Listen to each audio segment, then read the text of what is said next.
So the question is, the 8th and 14th term of HP are 1 by 2 and 1 by 3 respectively.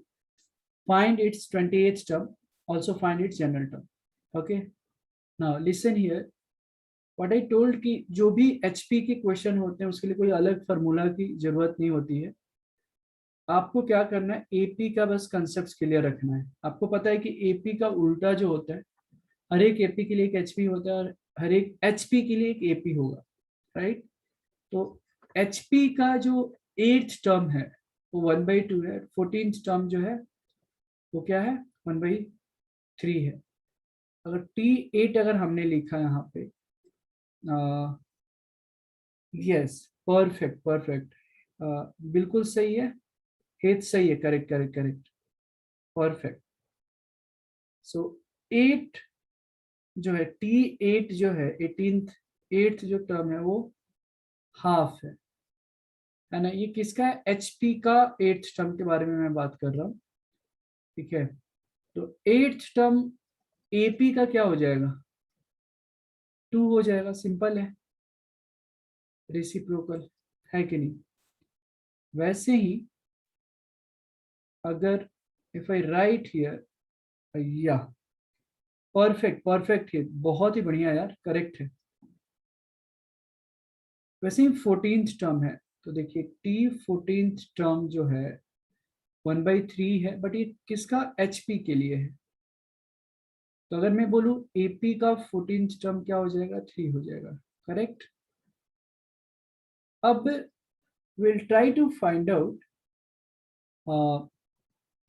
ए और D, है ना. तो अगर AP के लिए है तो ये कितना हो जाएगा, a + 7d = 2 हो गया. Let it be equation number 1, simple. And this can be written as a + 13d = 3.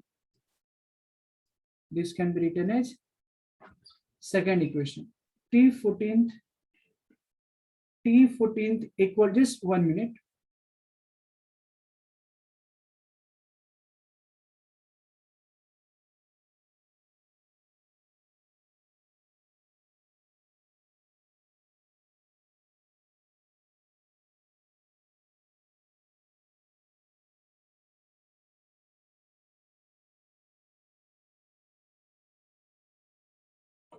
Yeah. So T14th equal to half है. इसके अकॉर्डिंग क्या हो गया, a + 13d = 3 आ गया, राइट. अब ध्यान से देखना है, यहाँ पे we have 2 equations and 2 unknown, right. तो बहुत ही सिंपल हो गया, यहाँ पे आप दोनों इक्वेशन को सब्ट्रैक्ट कर ले. सिंपल. आप यहीं पे क्या करें, a + 7d = 2 रख लो, सब्ट्रैक्ट कीजिए, ये फिनिश. ये 6d = 1 आ गया. तो यहाँ से d की वैल्यू 1/6 आ गई. अब a की भी वैल्यू तो आप निकाल ही सकते हो ना, किसी भी इक्वेशन में. इसमें आप क्या कर लो, d की वैल्यू रख लो तो a निकल जाएगा. a = 2 - 7d.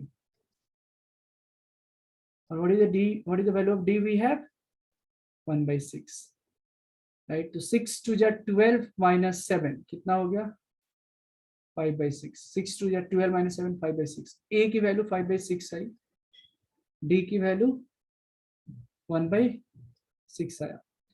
ये एपी का आया है ना, जो ए जो मैंने लिखा है, ये एपी का फर्स्ट टर्म है.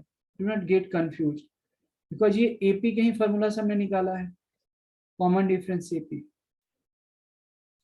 अब अगर मेरे से पूछा जा रहा है फाइंड इट्स 28th टर्म, तो मैं क्या करूंगा, एपी का 28th टर्म निकालूंगा और उसका रेसिप्रोकल ले लूंगा, a + 19d. It's so clear, right. What is the value of a, 5/6, plus d का वैल्यू कितना है, 1/6. तो 19 and 5 कितना हुआ, 24/6, 4 आ गया. ये एपी का 28th टर्म होगा. तो व्हाट आई टोल्ड कि एक एचपी के लिए एपी का रेसिप्रोकल कर दो, एचपी का टर्म्स बन जाएगा. तो 28th term of HP will be 1/T20. मतलब कितना हो गया, 1/4 हो गया. तो 28th टर्म जो आया मेरा, वो 1/4 आया। अब यहाँ पे पूछा जा रहा है also find its general term. बस आप एपी का जनरल टर्म्स निकालो और रेसिप्रोकल ले लो उसका। तो टी एन इक्वल टू क्या होता है, a plus n minus 1 into d. The value of a we have already got 5/6 और जनरल टर्म्स मतलब n के फॉर्म में रहेगा। कॉमन डिफरेंस की वैल्यू कितनी है, 1/6। सिंपल। अब बहुत ज्यादा खुश होना चाहते हैं तो आप इसको सिंप्लीफाई कर लीजिए, 5n minus 5/6। तो ये जो tn हुआ, जो जनरल टर्म्स हुआ, ये जो हो गया क्या, ओके, कुछ हमने आई थिंक या ओके ओके ठीक है ना। 5, अच्छा, यहाँ पे a की वैल्यू तो 5/6 है ना, जस्ट लेट मी चेक। या a की वैल्यू 5/6 है और n-1 इंटू डी। तो एक्चुअली यहाँ पे क्या होगा, जब इसके लिए tn निकालेंगे तो इसका हमको रेसिप्रोकल लेना पड़ेगा, तो हम इसको ऐसे सॉल्व कर लेते हैं। tn तो है ही या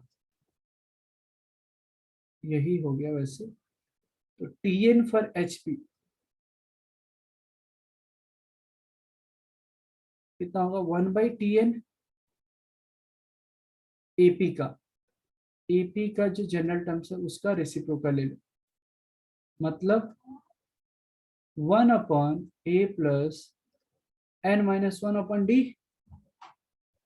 अब देखो a की वैल्यू कितनी है, फर्स्ट टर्म कितना है 5/6, ठीक है, प्लस n-1, कॉमन डिफरेंस कितना है 1/6 है, 1/6 है ना, तो 6 ही हो गया। अब 6 ऊपर जाएगा और यहाँ पे क्या 5 प्लस n-1 एक्चुअली होगा, तो ये कितना होगा 6/n+4 आ जाएगा। तो जो जनरल टर्म है एचपी का ये हमारा हो गया 6/n+4 और ये क्या हो गया 28 टर्म हो गया 1/4। ठीक है, तो आपने देखा होगा यहाँ पे कि कोई भी हमने अलग से फॉर्मूला यहाँ पे हमने यूज नहीं किया, हमने सारा जो एचपी का जो क्वेश्चन है हम एपी की ही मदद से तो कर तो रहे हैं, right. Please note it down, if there is any doubt let me know. इसको लिख लीजिए, कोई भी डाउट है तो आप मेरे से पूछ सकते हैं। देखो यहाँ पे क्वेश्चन में जो है,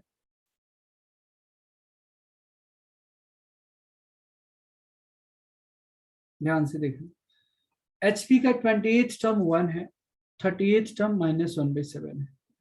ठीक है, तो सबसे पहले हम काम करेंगे ए और डी निकाल लेते हैं, है ना। ठीक है, तो T20 फॉर HP 1 दिया है, T30 HP -1/7 दिया है। अगर फिर मैं AP के लिए बात करूं तो इसको क्या लिख सकते हैं, A + 19D = 1। AP के ही बारे में मैं बातचीत कर रहा हूँ, for AP,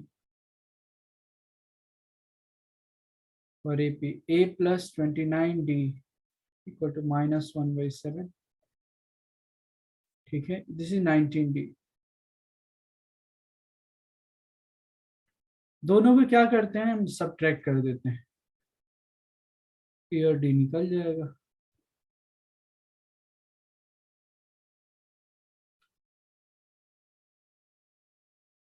ten D equal to,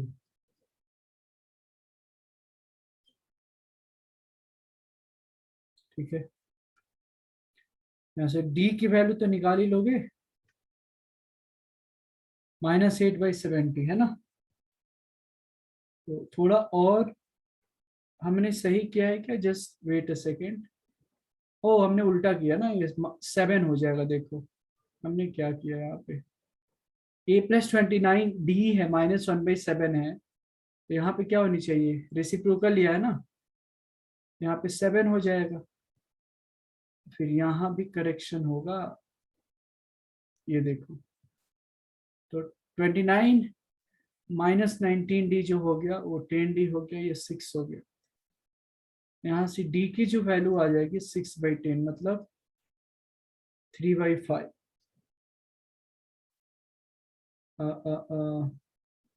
a+19d, ठीक है, और a+29d। ये कुछ ना कुछ क्यों गलत हो रहा है, यहाँ पे माइनस साइन होगा, देखो ये हो गया -8, -8, -8/10।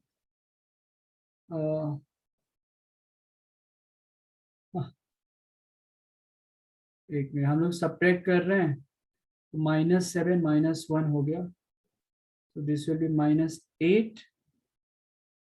हमने कुछ क्वेश्चन में 30th टर्म माइनस, ओहो, करेक्ट, एक्चुअली ठीक है, क्वेश्चन के अकॉर्डिंग यहाँ पे जो हमने दिया है, यहाँ पे 38th टर्म की जगह एक्चुअली उन्होंने -1/17 होना चाहिए, ठीक है, -1/17,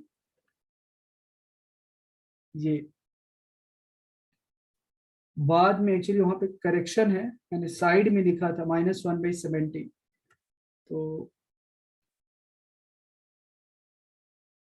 -17 अब होगा, ये -18 होगा, -18, ये कितना हुआ, 2 9 जा और 2 5 जा, तो जो कॉमन डिफरेंस हो गया, यहाँ पे क्वेश्चन में उन्होंने ये दिया था, यहाँ पे -1/17 रहेगा, ध्यान देना।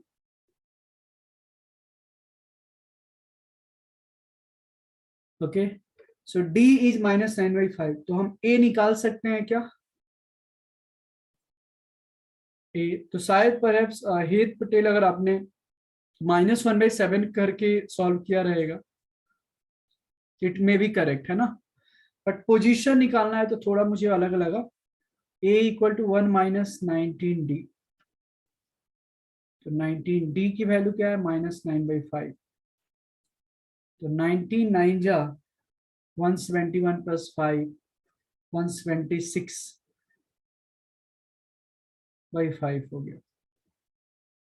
यस हेत पटेल, बहुत ही बढ़िया यार, परफेक्ट परफेक्ट, सही है आपका। तो ए की वैल्यू ये आ गई, डी की वैल्यू ये आ गई, अब लार्जेस्ट सम पूछा जा रहा है, तो मुझे पता नहीं है ना कि लार्जेस्ट सम कौन सा होगा, तो जस्ट एज्यूम कि let n be the largest term, ठीक है, मैं एज्यूम कर रहा हूं कि let nth term be the largest term।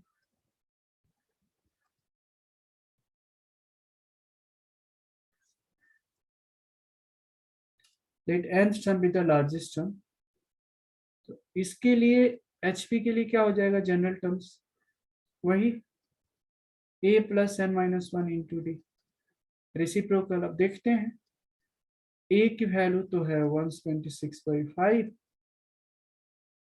D की तो वैल्यू है -9/5। आगे बढ़ेंगे, जब इसको सॉल्व करेंगे, 5 जो है न्यूमरेटर में आ जाएगा, तो ये एक्चुअली अच्छा 126 इतना आ जाएगा, देखो 5/Tn की जो वैल्यू हो रही है HP का, 5/26 -9 इंटू n-1, इसको सॉल्व किया, आंसर जो आ जाएगा 5/185 -9n हो जाएगा। अब ये लार्जेस्ट टर्म हमको निकालना है पोजीशन, तो आप जरा ध्यान देना कि लार्जेस्ट टर्म कब होगा, ये Tn मैक्सिमम कब होगा, आप बताइए, जब डिनोमिनेटर मिनिमम होगा, है कि नहीं। मैं यहाँ पे लिख देता हूँ, Tn जो है इज द लार्जेस्ट टर्म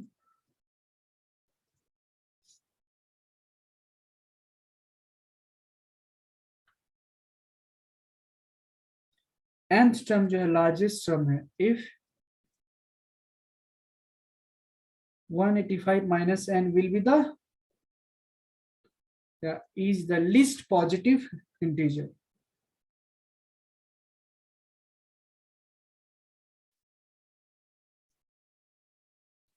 आप लोगों को समझ में आ रहा है? देखो ए और डी तो सबसे पहले हमने निकाल लिया था, बहुत पहले, है ना? ए और डी जो है हमने, अच्छा एक पेज हमने ये कर दिया इसको, ठीक है। ठीक। तो nth जो टर्म है ये लार्जेस्ट कब होगा? जब डिनोमिनेटर क्या होगा? मिनिमम होगा, लिस्ट पॉजिटिव इंटीजर होगा, तो ये मैक्सिमम होगा। ठीक है, अब जरा ध्यान दीजिए, अब फिर ये मिनिमम कब होगा? 185 माइनस 9n, ये मिनिमम कब होगा? जब मैक्सिमम सब्ट्रैक्ट किया जाए, हाँ या ना? तो n की वैल्यू क्या, n इंटीजर होगा, तो n की वैल्यू क्या रखे ताकि ये मैक्सिमम सब्ट्रैक्ट हो जाए, पॉजिटिव इंटीजर आ जाए। तो आई थिंक 20 करोगे, 29 जा 180, रिमाइंड 5 आता है। 21 करोगे, 21 9 जा तो 189, जो कि ज्यादा हो जाएगा। तो 20 n की वैल्यू अगर 20 रखते हो तो सबसे कम आएगा, पॉजिटिव इंटीग्रल आएगा। मैं लिख देता हूं 185 minus 9n attains the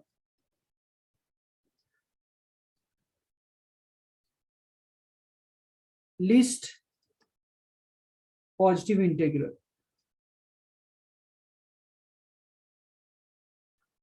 185 minus 9n attains the least positive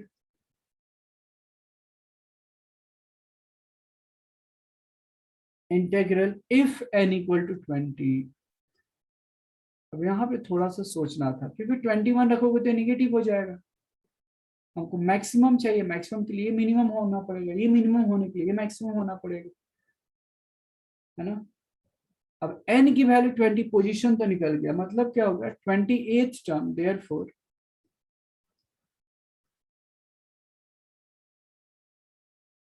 28th term of the HP is the largest term, which is equal to 1. 20th term of HP is the largest term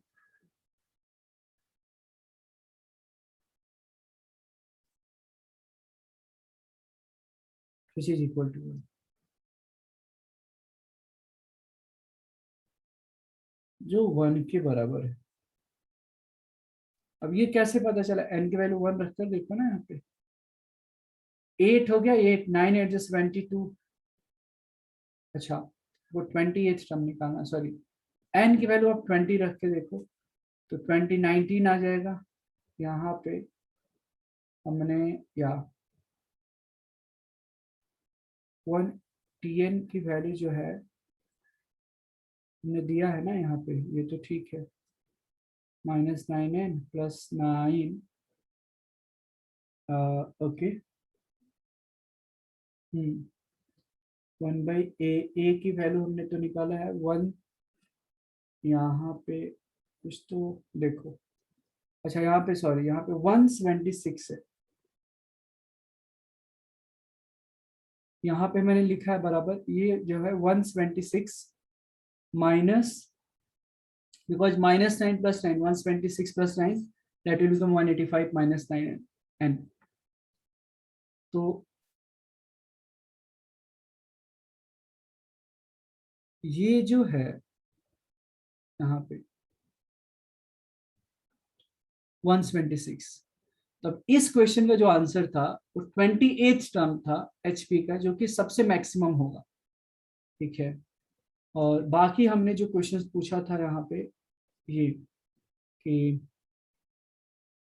largest term, तो 28th term will be the largest term, और कितना होगा? 28th term कितना होगा जो कि 1 के बराबर है? देखो आप n की वैल्यू 20 रख के देखो, 9 8 जा 29 जा 180, 5/5 आता है, 1 होता है। ठीक है, तो थोड़ा सा लास्ट में तो एनालिसिस करना पड़ेगा कोई कोई क्वेश्चंस में। अगर समझ में आया तो इसको लिख ले, कोई डाउट है तो पूछ लीजिए आप। Please feel free to ask your doubts. कोई भी दिक्कत है तो यहाँ पे पूछ लीजिए, उसके पहले आप लिख लीजिए। ये करना था, यही तो रिलेशन है, G square equal to A H, इसी में तो यही यूज करना था। पीयूष सही है, परफेक्ट परफेक्ट। तो G square equal to A H बस लगाना था, लगा लीजिए आप। G square equal to A H, G M ही निकालना है।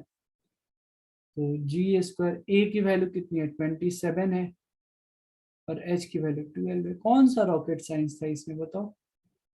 जी equal to square root of 27 into 12, 27 को हम लिख सकते हैं 9 इंटू 3, और 12 को लिख सकते हैं 3 इंटू, चलो 12 12 ठीक है। इसमें 27 को 9 इंटू 3 लिख दिया, और 12 को 3 इंटू 4 लिख दिया, तो भी चलेगा, है ना। तो 9 4 जा 36, 6 आ गया, 6 इंटू 3 18 आ गया आंसर। तो जो जीएम हो गया ना, जीएम वो हो गया कितना, 18 हो गया। इसको लिख लीजिए, फिर हम थोड़ा धीरे धीरे अच्छे प्रॉब्लम की तरफ बढ़ेंगे। इसमें बस सिंपल फॉर्मूला यही था, G square equal to A H use करना था। ए दिया था, एच दिया था, जी निकालना था आपको।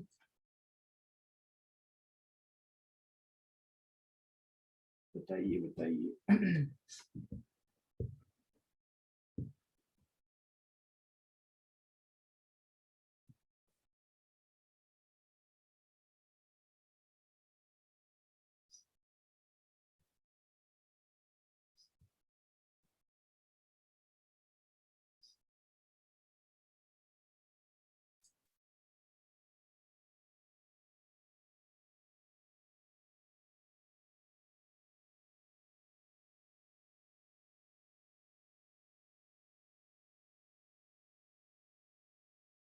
हो गया, can I go ahead for the next question.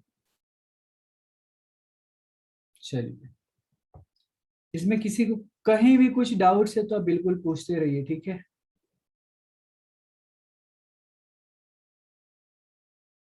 Next question ये जरा देखो। इफ द अरिथमेटिक मीन,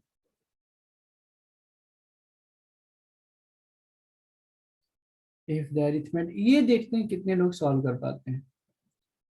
ये थोड़ा सा अच्छा है, इजी भी है, और थोड़ा सा मतलब दिमाग थोड़ा सा तो लगाना पड़ेगा। If the arithmetic mean, if the arithmetic mean between two numbers,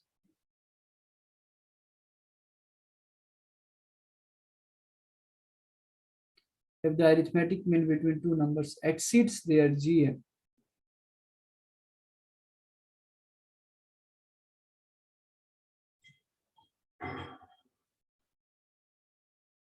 if the arithmetic mean between two numbers, if the arithmetic mean between two numbers exceeds their GM by 2,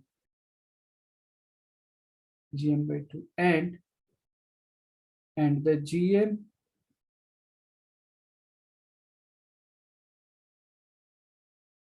exceeds their HM, and GM exceeds their HM by 8 by 5, and GM exceeds their HM by 8 by 5, find the numbers. Find the numbers. बताइए। If the arithmetic mean between two numbers exceeds their GM by 2, मतलब a minus जी 2 है, and GM exceeds their HM, मतलब g minus h जो है 8 by 5 है, तो आपको a और b निकालना है। बताइए जरा।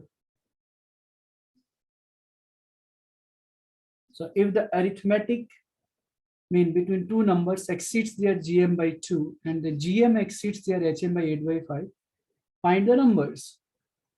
तो यहाँ पे क्या मतलब है कि a माइनस जी जो दे रखा है वो कितना है, 2 है, ठीक है। और and their GM exceeds their HM by 8/5, मतलब जीएम और एचएम के जो बीच का जो डिफरेंस है वो 8/5 है। तो जी माइनस एच जो है वो कितना है, 8/5। Simple. So let it be equation number 1, equation number 2. अब मुझे नंबर्स निकालना है, ठीक है. आपको G, A और H में रिलेशन पता है, पहले देख लो बाद में लिख लेना. G square equal to AH पता है, ठीक है. तो A इक्वल टू क्या हो जाएगा, यहाँ से A minus G equal to 2 है, तो A इक्वल टू क्या हो जाएगा, G प्लस 2 हो जाएगा. H इक्वल टू क्या हो जाएगा, G माइनस 8/5 हो जाएगा. देखते रहिए. अब सारे G के फॉर्म में आ गए, इसको तो मल्टीप्लाई कर दो. क्या कर लो, मल्टीप्लाई कर दो. G into G, G square minus 8/5 G plus, देखो minus 8/5 G plus 2G minus 16/5. देखो G स्क्वायर खत्म यहां से. और ये देखते रहिए आप, ये 2G जो 8/5G माइनस, एक काम करते हैं ना, इधर ही, इसको मैं इधर नहीं लेकर आता हूँ, 16/5 को इधर लेकर आता हूँ, है ना. जी जो है ये अपने करेक्ट पोजीशन पे है. तो 2G माइनस 8/5, तो ये कैसा हो गया यहाँ पे, 2 माइनस 8/5, तो 5 टू जा 10, 2G/5 हो गया, है ना. ऐसे आप सेपरेट कर लो ना, 2 माइनस 8/5 G, तो 5 टू जा 10 माइनस 8, 2/5G इक्वल टू 16/5. 5 खत्म, G इक्वल टू 16/2, 8 आ गया. अब जरा ध्यान से देखो, G की जो वैल्यू है 8 आ गई, है कि नहीं. अब आप बताइए, सिंपल सा लॉजिक है, what is the value of G. G क्या होता है बताओ, फॉर्मूला क्या होता है, G equal to what, G equal to क्या होता है, रूट AB ना. तो AB इक्वल टू कितना आ जाएगा यहां से, 64. ठीक है. अब बहुत सिंपल हो गया, देख लो, AB इक्वल टू 64 है ना. अब आपको पता है G की वैल्यू 8 है, यहाँ पे G की वैल्यू क्या है, 8 है, तो A इक्वल टू क्या हो जाएगा, from equation 1 can we write A equal to G plus 2, और G की वैल्यू 8 है, तो 8 प्लस 2 इक्वल टू 10, है ना. अब बस, और A इक्वल टू क्या होता है, A प्लस B/2, तो A plus B/2 equal to 10, तो A plus B equal to क्या हो गया, 20. अब बड़े ध्यान से देखो, यहाँ पे दो इक्वेशन आ गया क्या, ए बी इक्वल टू 64 मान लो इक्वेशन नंबर 3, और a plus B equal to 20 equation number 4. So from 3rd and 4th can we not find out the value of a and b. देखते रहिए, a प्लस बी जो है, a plus B कितना है, 20 है, बढ़िया. और ए बी इक्वल टू कितना है, 64 है. ए बी इक्वल टू 64, तो आसान हो गया ना. आप क्या करोगे, a प्लस बी में ही a plus B equal to 20 है, तो a plus B equal to क्या आ जाएगा यहां से, 64/a, तो b इक्वल टू 64/a रख लो. एक क्वाड्रेटिक इक्वेशन आ जाएगा, a square plus 64 equal to 20a, correct. And this will become a square minus 20a plus 64 equal to 0. अब ये कैसे स्प्लिट करोगे, -16a minus 4a plus 64 equal to 0. तो आप यहां से a कॉमन ले लो, यही होगा ना. फिर यहाँ पे ब्रैकेट में a minus 16 into a minus 4 equal to 0. तो ए की वैल्यू एक 4 आती है और एक 16 आती है। तो एक एक करके यहाँ पे देखो, इफ a इक्वल टू 4 तो b कितना हो जाएगा, a plus B equal to 20 है। तो अगर a की वैल्यू 4 रखते हो तो b 16 आ जाएगा, सिंपल। और इफ a इक्वल टू 16 होगा तो b कितना आ जाएगा, 4 आ जाएगा। तो ओवरऑल 4 एंड 16 होगा आंसर। तो a की वैल्यू 16, तो b की value 4। Answer will be 16 and 4 and this is the solution. आसान तो था, बताइए। अंडरस्टूड एवरीवन, क्लियर है क्या, समझ में आया क्या, बताइए। इसको लिख लीजिए आप लोग, और कुछ डाउट है यहाँ पे तो पूछ लीजिए पहले।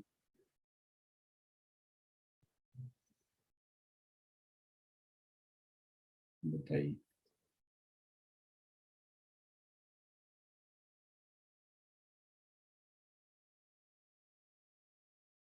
चलिए मैं सॉल्व कर देता हूँ, जिसका आ जाएगा आंसर वो बता दें मुझे, ठीक है।